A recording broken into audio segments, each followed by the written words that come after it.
Hi friends, welcome back to Happy Life TV.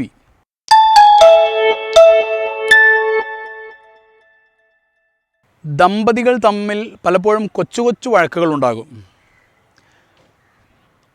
ഒരിക്കലും വഴക്കുണ്ടാവില്ല എന്ന് പറഞ്ഞു വിടുന്നതിന് പകരം അല്ലെങ്കിൽ അങ്ങനെ പറയുന്നതിന് പകരം കൊച്ചു കൊച്ചു വഴക്കുണ്ടാകുന്ന സമയത്ത് എങ്ങനെയാണ് നാം അതിനെ കൈകാര്യം ചെയ്യേണ്ടത് എന്നത് പഠിക്കുന്നത് വളരെ നല്ലതായിരിക്കും. ചെറിയ ചെറിയ വിഷയങ്ങളുടെ പേരിലൊക്കെ എന്തായാലും രണ്ടുപേരും ഒന്നിച്ച് ജീവിക്കുന്ന സമയത്ത് ചെറിയ ചെറിയ വഴക്കുകൾ ഉണ്ടാവുക സ്വാഭാവികമാണ്. അതുണ്ടാകുന്ന സമയത്ത് നേരത്തെ തന്നെ നമ്മുടെ മനസ്സിൽ ചില കാര്യങ്ങൾ നമ്മൾ ധാരണയാക്കി വെച്ച് കഴിഞ്ഞാൽ അത്തരം സിറ്റുവേഷനിൽ എങ്ങനെ പെരുമാറണമെന്ന് നേരത്തെ ചില വിഷയങ്ങൾ ധാരണയാക്കി അണ്ടർസ്റ്റാൻഡാക്കി വെച്ച് കഴിഞ്ഞാൽ നമുക്ക് ആ സമയത്ത് അത് വളരെയധികം ഉപകാരപ്പെടുന്നതായിരിക്കും. ഇതിന് വേണമെങ്കിൽ ഇണകൾ രണ്ടുപേരും ഒന്നിച്ചിരുന്ന് തന്നെ നല്ല അവസ്ഥയിൽ ഉണ്ടാകുന്ന സമയത്ത് വേണമെങ്കിൽ സംസാരിക്കാവുന്നതാണ്. നമ്മൾ തമ്മിൽ കൊച്ചു കൊച്ചു പ്രശ്നങ്ങൾ ഉണ്ടായാലും ശരി, നമ്മൾ തമ്മിൽ പ്രശ്നങ്ങൾ ഉണ്ടാകുന്ന സമയത്ത് നമ്മൾ ഇത്തരം കാര്യങ്ങൾ നമ്മൾ കീപ്പ് ചെയ്യും.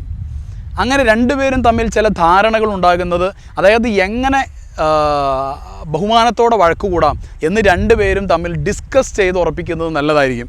അതിലേക്കുള്ള ചില നിർദ്ദേശങ്ങളാണ് ഈ എപ്പിസോഡിൽ നാം ചർച്ച ചെയ്യുന്നത്. ഒന്നാമത്തെ കാര്യം, കൊച്ചു കൊച്ചു വഴക്കുണ്ടാകുന്ന സമയത്ത് ഒരിക്കലും കഴിഞ്ഞ കാലത്ത് സംഭവിച്ച കാര്യങ്ങൾ ഇതിനകത്തേക്ക് വലിച്ചഴിച്ച് കൊണ്ടുവരാതിരിക്കുക. അതായത് കഴിഞ്ഞ വർഷം ഇവർ തമ്മിലുണ്ടായ കഴിഞ്ഞ തവണയും ഈ പ്രശ്നം ഉണ്ടായിരുന്നു, അന്നും നിൻ്റെ അടുത്ത് തുടങ്ങിയിട്ട് മുമ്പെന്നോ ഉണ്ടായ എന്തോ ഒരു പ്രശ്നം ഈ പ്രശ്നത്തിലേക്ക് വലിച്ചഴിച്ച് കൊണ്ടുവന്നു, അതുകൊണ്ട് നീ മഹാമോശമാണ് എന്ന് പറയുന്ന ഒരു പ്രവണത പലപ്പോഴും പ്രശ്നം വഷളാക്കുന്നതായിട്ട് നമ്മൾ കണ്ടിട്ടുണ്ട്. അപ്പോൾ അത് ഇല്ലാതിരിക്കുക. നിലവിലുള്ള ഒരു പ്രശ്നം, ആ പ്രശ്നത്തിൻ്റെ പ്രോസ് ആൻഡ് കോൺസ്, അതിൻ്റെ എന്താ പറയുക, ഒരു നുക്ക് ആൻഡ് കോർണർ എല്ലാ ഭാഗങ്ങളും പോസിറ്റീവായി ചർച്ച ചെയ്ത്, അല്ലെങ്കിൽ അങ്ങോട്ടും ഇങ്ങോട്ടും കൊച്ചു കൊച്ചു വഴക്ക് കൂടുകയാണെങ്കിൽ തന്നെ കഴിഞ്ഞ കാലഘട്ടത്തെ പ്രശ്നങ്ങൾ കൊണ്ടുവരാതെ നിലവിലുള്ള പ്രശ്നത്തിൻ്റെ പേരിൽ മാത്രം സംസാരിക്കുന്ന ഒരവസ്ഥയിലേക്ക് നമ്മൾ പോവുക. എന്നാൽ തന്നെ ഈ പ്രശ്നം വളരെ സിമ്പിളായിട്ട് കൈകാര്യം ചെയ്യാൻ പെട്ടെന്ന് പറഞ്ഞു തീരും. കാരണം ഒരുപാടുണ്ടാവില്ല. പഴയതുകൂടി കൊണ്ടുവരുമ്പോൾ അത് എനിക്കും കുറേ പറയാനുണ്ടാകും, എൻ്റെ ഇണക്കും കുറേ പറയാനുണ്ടാകും. അപ്പോൾ അത്തരം ഘട്ടങ്ങളിൽ പഴയത് ഒഴിവാക്കി നിലവിലുള്ള പ്രശ്നങ്ങൾ മാത്രം സംസാരിക്കുക.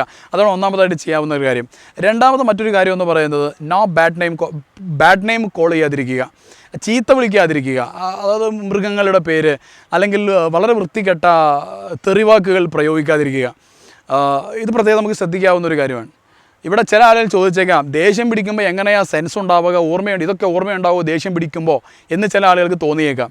പക്ഷേ ഇത്തരം കാര്യങ്ങൾ നേരത്തെ മനസ്സിൽ ഉറപ്പിച്ച് വെച്ച ഒരാൾ, അയാൾ ദേഷ്യം വരുമ്പോഴും അത്യാവശ്യം കാര്യങ്ങളൊക്കെ ആ സമയത്ത് നമുക്ക് ഓർമ്മയുണ്ടാകും എന്നുള്ളതാണ് ഇതിൻ്റെ ഒരു പ്രത്യേകത. മാത്രവുമല്ല പിന്നീട് നമുക്ക് വേണമെങ്കിൽ നമ്മളെ ആ സമയത്ത് ഞാൻ സംസാരിച്ചത് എങ്ങനെയായിരുന്നു എന്ന് സെൽഫ് അനലൈസ് ചെയ്തുകൊണ്ട് അടുത്ത സമയത്ത് എനിക്ക് അല്പം കൂടെ എങ്ങനെ ഇമ്പ്രൂവ് ചെയ്യാമെന്ന് ചിന്തിക്കുകയും ചെയ്യാവുന്നതാണ്. മൂന്നാമത്തെ മറ്റൊരു കാര്യം എന്ന് പറയുന്നത്, ഒരിക്കലും ഭാര്യ ഭർത്താക്കന്മാരിങ്ങനെ വഴക്കുകൾ ഉണ്ടാകുന്ന സമയത്ത് നമ്മുടെ പിതാക്കൾ അല്ലെങ്കിൽ മാതാപിതാക്കൾ, അതേപോലെ തന്നെ കുടുംബം, നമ്മുടെ നാട് തുടങ്ങിയവയൊന്നും ഇതിനകത്തേക്ക് കൊണ്ടുവരാതിരിക്കുക. ചില ആളുകൾ പറയാറുണ്ട്, അല്ലെങ്കിൽ നിൻ്റെ നാട് പണ്ടേ അങ്ങനെ തന്നെ അടി, നിനക്കറിയില്ലേ മറ്റേ ആ കേസിൽ പ്രതിയായിരുന്ന മനുഷ്യൻ, അയാൾ നിൻ്റെ നാട്ടുകാരനാണ്, ഏതായാലും ആ സ്വഭാവമൊക്കെ തന്നെ നിനക്കും കാണത്തുള്ളൂ എന്നും പറഞ്ഞ് അങ്ങോട്ട് പറയുക. അല്ലെങ്കിൽ പിന്നെ മാതാപിതാക്കളെ കുറിച്ച് പറയുക, മനുഷ്യ നിങ്ങളുടെ പിതാവ് അയാളുടെ സ്വഭാവമാണ് നിങ്ങൾക്കും, അയാൾ പണ്ടേ അങ്ങനെ തന്നെ, അമ്മ എപ്പോഴും പറയാറുണ്ട് നിങ്ങളുടെ പിതാവിനെ കുറിച്ച് അങ്ങനെയായിരുന്നു ഇങ്ങനെ, അത് തന്നെയാണ് നിങ്ങൾക്കും കിട്ടിയിരിക്കുന്നത് തുടങ്ങി മാതാപിതാക്കളെ കൊണ്ടുവരാതിരിക്കുക. നിങ്ങളുടെ കുടുംബം പണ്ടേ മോശമാണ്, കുടുംബത്തെ കൊണ്ടുവരാതിരിക്കുക.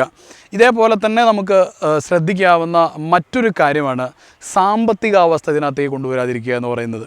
അതായത് പ്രശ്നങ്ങളുണ്ടാകുന്ന സമയത്ത് ഭാര്യ അല്പം സമ്പത്ത് കുറഞ്ഞ വീട്ടിൽ നിന്ന് കയറി വന്ന ആളാണെങ്കിൽ, പലരും സാധാരണ പ്രയോഗിച്ചിട്ടുള്ള എല്ലാവർക്കും അറിയുന്നൊരു പ്രയോഗമാണ് അട്ടയെ പിടിച്ച് മെത്തയിൽ കിടത്തിയതുപോലെ എന്ന്. നിന്നെയൊക്കെ കൊണ്ടുവരുമ്പോഴേ ഞാൻ വിചാരിച്ചത് അല്പമൊക്കെ സമ്പത്ത് കുറഞ്ഞതുകൊണ്ട് മാന്യമര്യാദയ്ക്ക് ജീവിക്കാനറിയൊന്നുമായിരുന്നു, പക്ഷെ നിന്നെയൊക്കെ അട്ടയിൽ പിടിച്ച് മെത്തയിൽ കിടത്തിയത് കൊണ്ട് അഹങ്കാരം അങ്ങ് കയറി വളർന്നതുകൊണ്ടെന്ന് പറഞ്ഞ് തർക്കം ഉണ്ടാകുന്ന സമയത്ത് സാമ്പത്തികാവസ്ഥയെക്കുറിച്ച് സംസാരിക്കരുത്. അല്ലെങ്കിൽ ഭർത്താവിനെക്കുറിച്ച്, മനുഷ്യ ഞാൻ വിചാരിച്ചത് നിങ്ങൾക്ക് സമ്പത്തെ കുറവുള്ളെന്നായിരുന്നു, മനുഷ്യത്വം ഉണ്ടായിരുന്നു എന്നായിരുന്നു, പക്ഷെ നിങ്ങൾക്ക് അതും ഇല്ലെന്ന് ഇപ്പോഴാണ് മനസ്സിലായത് തുടങ്ങിയിട്ടുള്ള സംസാരങ്ങൾ. ഇപ്പോൾ ഈ 4 പ്രധാനപ്പെട്ട കാര്യങ്ങൾ ഞങ്ങൾ തമ്മിൽ പ്രശ്നം ഉണ്ടാകുന്ന സമയത്ത് ഉണ്ടാവില്ല എന്ന് നേരത്തെ തീരുമാനിച്ചു കഴിഞ്ഞാൽ, ദേഷ്യം പിടിക്കുന്ന സമയത്ത് അല്ലെങ്കിൽ കൊച്ചു കൊച്ചു പ്രശ്നങ്ങൾ ഉണ്ടാകുന്ന സമയത്ത് നമുക്ക് ഇത്തരം കാര്യങ്ങൾ ശ്രദ്ധിക്കുവാൻ സാധിക്കുന്നതായിരിക്കും.